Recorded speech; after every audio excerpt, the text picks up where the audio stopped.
E Jesus disse lá em Mateus 11, se alguém disser, ele não se referiu a pensar, nem a refletir, ou tampouco a imaginar. Ele disse, se alguém disser. E ele ressaltou a importância de falar. Portanto, não é pensar na palavra de Deus, nem imaginá-la, nem criar fantasias com ela. O que é importante é o falar, o confessar a palavra. Existe um segredo a ser descoberto.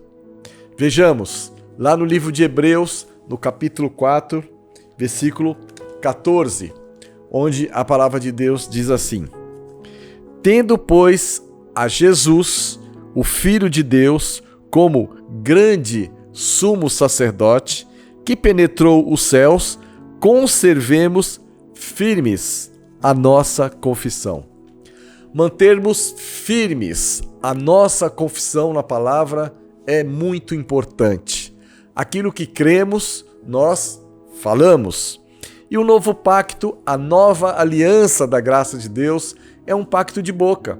O velho pacto, a lei, era de esforço, era de trabalho, era de suor e dependia dos sacrifícios da carne. Portanto, na nova aliança, não temos apenas que crer, mas também temos que confessar, nós temos que falar aquilo que nós cremos. Alguns não estão firmes naquilo que creem e por isso não confessam, não falam, não conseguem verbalizar e diante dessa realidade é possível a confissão decair e pouco a pouco ir diminuindo. Foi por isso que o apóstolo Paulo afirmou que a confissão deve ser conservada, ou seja, ela deve ser mantida. E essa confissão precisa estar logicamente alinhada à palavra de Deus e um cristão não deve usar a sua boca para dizer coisas más, para desejar algo de mal a alguém. A boca do justo deve proferir sabedoria e a sua língua falar o que é justo, ou seja, apenas de coisas boas. Não devemos revidar com uma má palavra a quem fala de nós ou nos deseja mal, porque aquilo que é do interesse de Deus é tratado por Ele, porque a Ele pertence a vingança, como está escrito lá no livro de Hebreus, do capítulo 10, o versículo 30. Mesmo que nós fiquemos com o coração doído por causa de acusações falsas, ainda que a raiva e a ira nos subam a cabeça, devemos deixar que Deus resolva essa questão. Então, voltando à confissão em linha com a palavra, se cremos em cura, nós precisamos manter firme a confissão até que a cura se manifeste. Há um mistério quando cremos em Deus. Há um mistério na confissão. Há um mistério no falar aquilo que a Bíblia diz. Muitas pessoas usam a fé para a salvação, para a cura, mas se esquecem que quando Deus age, Ele o faz em todas as esferas da vida. Ele é um Deus pleno. A Bíblia mostra que não cai um só fio do nosso cabelo se Deus não permitir. Não cai sequer uma folha da árvore se Deus não quiser. Incrível isto, não é verdade? E se tudo o que nos acontece coopera para o nosso bem, não importa o grau de intensidade do sofrimento nem da provação. Uma vez provados, somos aprovados por Deus e tendo perseverança e mantendo firme a confissão, temos grande galardão. Seguindo esse raciocínio, é de igual forma importante também usarmos a nossa fé em relação às finanças. E para tanto, precisamos saber aplicá-las sem mentiras, sem subterfúgios e sem estratégias humanas. Sabemos que existem aqueles que ameaçam os filhos de Deus, dizendo que se alguém não dizima, terá câncer, baterá o carro, etc. Cremos de forma totalmente distinta, de forma totalmente diferente, e ensinamos o povo de Deus a usar a confissão de uma maneira extraordinária que mudará a vida de muitos. Há pessoas que não aplicam a fé que receberam a sua vida financeira e, consequentemente, andam em lutas. Muitas delas choram e sempre estão derrotadas no que tange à questão econômica. Essas pessoas creem na fé apenas para a salvação eterna. Por que não crer também para a questão das finanças, que é uma das maiores causadoras da separação de casais?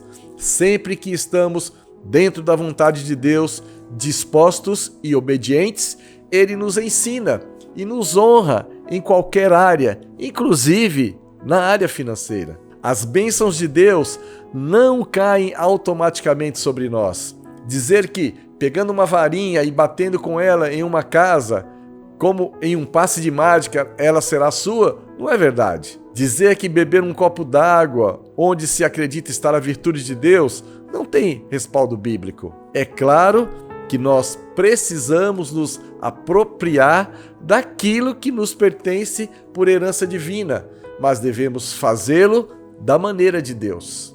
E isso vale também para a educação dos filhos, para os negócios, para a saúde, para a área de relacionamentos, enfim, vale para tudo. A palavra de Deus diz lá em Hebreus, no capítulo 11, versículo 6, diz assim: de fato, sem fé é impossível agradar a Deus, porquanto é necessário que aquele que se aproxima de Deus creia que Ele existe e que se torna galardoador dos que o buscam. Se a fé que temos, que nós recebemos como um dom de Deus, um presente, não é demonstrada, não agradamos a Deus. Precisamos crer em Deus, crer que Ele existe e que é galardoador daqueles que o buscam. Ele está presente em cada um de nós e Ele tem uma recompensa para aqueles que se dirigem a Ele, para aqueles que se recolhem a Ele. Deus é o Deus da fé e só a fé pode influir sobre as bênçãos que nós recebemos ou que nós deixamos de receber. É pela fé que essas bênçãos divinas se manifestam sobre nós.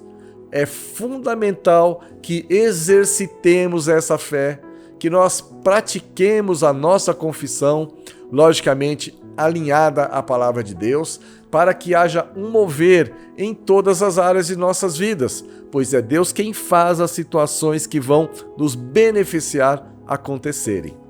Se não quisermos e não ouvirmos o que Deus tem a dizer em sua palavra, nada vai acontecer. Deus nunca foi egoísta, muquirana, sovina, mão fechada. Muito pelo contrário, Ele é generoso e, portanto, não nos dá migalhas. Ele nos dá tudo. Quando a Bíblia Sagrada diz que, se quisermos e ouvirmos a Ele, comeremos o melhor desta terra, está incluído o suprimento de todas as nossas necessidades, sejam elas no âmbito espiritual, no âmbito material, no âmbito físico ou emocional. Deus possui uma série de programas, de regras e leis que são de fácil aplicação, porque o intuito dele é que nós usufruamos do melhor de todas as suas bênçãos. O nosso papel é apenas obedecer. Isso é tudo o que precisamos para viver como pessoas abençoadas. Deus não criou a terra para o diabo e os seus desfrutarem. O que acontece é que os filhos do diabo, às vezes, são mais astutos, são mais hábeis do que os filhos de Deus.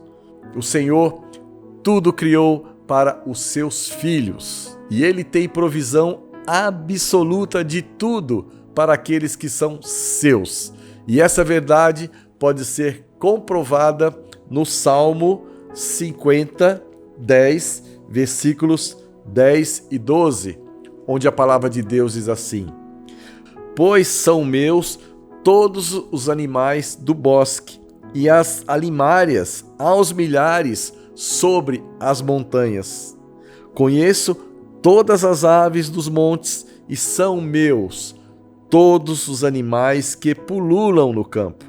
Se eu tivesse fome, não todiria, pois o mundo é meu, e quanto nele se contém. E em Ageu 2, versículo 8, também comprovamos quem é o dono das riquezas do universo. Diz assim: minha é a prata, meu é o ouro, diz o Senhor dos Exércitos. A riqueza da terra é totalmente para os herdeiros de Deus, que são os seus filhos.